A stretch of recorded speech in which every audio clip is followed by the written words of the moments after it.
What happens next could affect millions of Americans.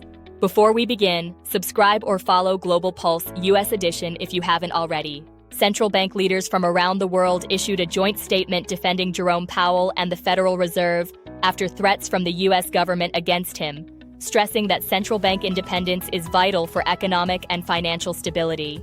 The Supreme Court of the United States is reviewing the legality of Idaho and West Virginia laws that bar transgender athletes from girls' sports teams.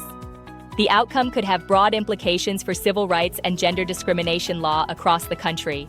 U.S. senators unveiled draft legislation aimed at defining how cryptocurrencies should be regulated, clarifying when tokens are treated as securities versus commodities, and assigning oversight roles to financial regulators like the Commodity Futures Trading Commission, instead of the U.S. Securities and Exchange Commission.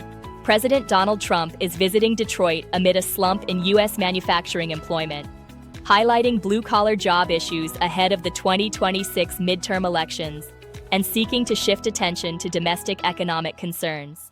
The U.S. Department of Defense will invest $1 billion in L3Harris Technologies, bolstering the missile propulsion supply chain and sparking a surge in the company's stock ahead of a planned IPO.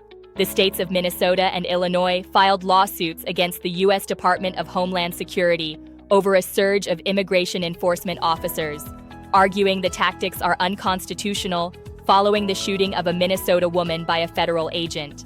That's today's headlines. Comment your pick, follow Global Pulse, and see you next time.